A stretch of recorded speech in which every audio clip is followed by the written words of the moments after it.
Hey everyone, this video is focused specifically on Jennabun. Before you watch this video, I highly recommend you first watch part 3, as it provides more details about Jennabun's experience. In this video, I will be rereading Jenna's initial testimony to me, as well as read her new, final statement released on March 7th, 2024. And these should really go without saying. I first met Wubcake when I was 12 years old. I was looking through other people who did similar content and came across multiple of Wubcake's videos, and they were really entertaining to me. She sounded super charismatic and funny, and I felt like I wanted to be friends with her.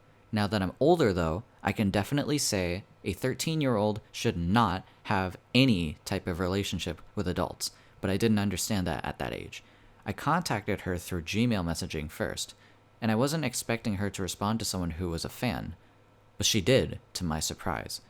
We started talking through there for a bit, and eventually I asked her if she'd be comfortable adding me on Skype, which she agreed to.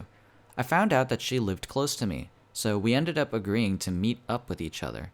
I talked to my parents about it, and they were understandably wary and skeptical considering it was 1. A stranger I met on the internet, and 2. Someone much older than me.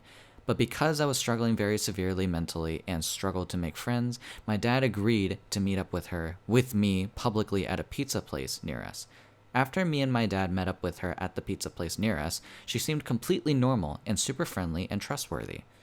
We met up with me and my dad and her a couple times after that in public places, but eventually Wubcake suggested for Halloween in 2013 that we go to the hotel her friend, Purple Roseland, lived at with her and her friend, Rustic. After that, I started spending days at her house where she lived with her grandmother. At first, I just spent the day there, but eventually it turned into overnight stays. Her grandmother offered me to sleep in her bed with her the moment I met her, which made me pretty uncomfortable and was pretty weird looking back, but I ended up sleeping in the same bed as Wubcake, usually at the end of the bed or sometimes next to her. Cyclone would usually sleep on the couch outside her bedroom.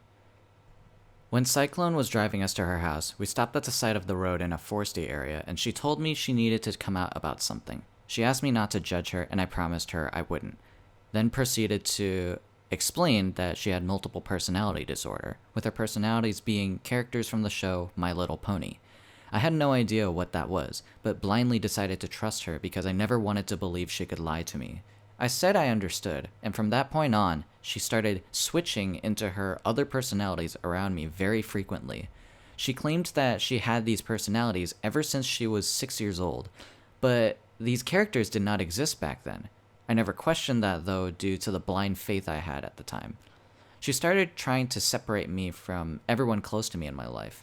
She would hang out with me in my bedroom and start insulting my mom and dad, claiming my mom was a narcissist and that I shouldn't trust my dad. She told me that she should be the only big sister in my life and that I shouldn't be relying on my actual sisters for any type of support. She also tried separating me from my only IRL friend at the time, and unfortunately, it worked. My relationships with my parents, my sisters, and my best friend became extremely unhealthy. I would lash out at them due to the words she put in my head, and I would ignore them as much as possible to prioritize my time with her, only going to her for any support. Unfortunately, ever since I was in elementary school, I have dealt with severe mental disorders such as depression, anxiety, CPTSD, among other things. I was in a very vulnerable state, especially at such a young age with no known coping mechanisms and not many people to rely on.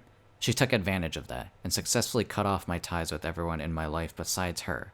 My best friend would keep trying to reach out to me, but I would shun her. My parents would try to talk to me, but I would shut them out too.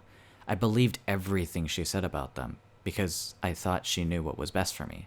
Eventually, she managed to convince me I also had multiple personality disorder, with similar characters of My Little Pony. Dealing with this, on top of my already struggling relationships with my loved ones and my poor mental health, was a disaster. I would tell her about my feelings pretty often, and she would say such things as, I wouldn't be able to get our age difference out of my head, and what would other people think? Then, one of her personalities, Adagio, started flirting with me and encouraging me to keep pushing for it because she knew she liked me back.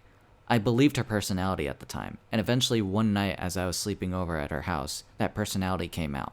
I was sleeping on the end of her bed, with Cyclone sleeping on the couch outside her bedroom. and she started telling me to come sit closer to her. I eventually complied and sat next to her so we were lying down face to face. She then started putting her leg between my two legs and rubbing it in between and moaning super loud. She then kissed me on the lips and started slobbering over my mouth with her tongue. I felt extremely sick and like I was going to throw up, but I wasn't able to move. I felt frozen and vulnerable and didn't know what to do. I don't know how long that went on for, but eventually she grew tired of it and went to sleep. I sat at the edge of the bed, tossing and turning, but eventually just wasn't able to get any sleep. That following morning, I opened the door to the bedroom and asked Cyclone if he heard anything last night, because I was trying to get assurance that maybe it didn't happen. He said he didn't hear anything, so I started deluding myself into thinking maybe it was a dream. I was 13, and she was 19 by the time this happened, by the way. This was way after the Halloween party in 2013 and became 2014.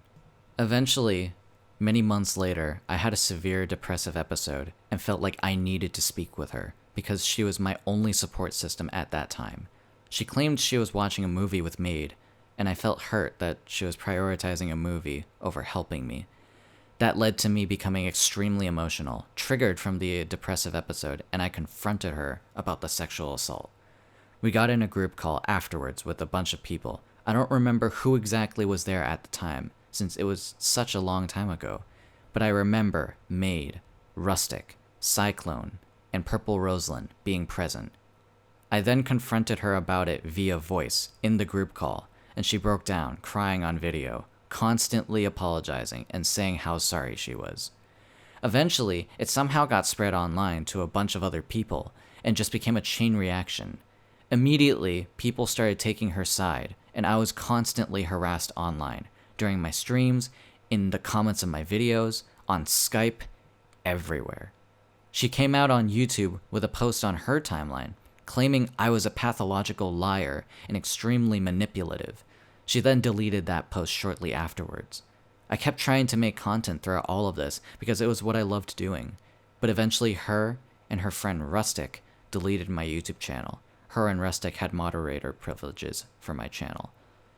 She then threatened to call my parents to tell them what I did, I guess referencing my claims against her, and she failed because my parents did not believe a random 19-year-old adult woman I met online over their own 13-year-old daughter. I don't know what she was trying to do there.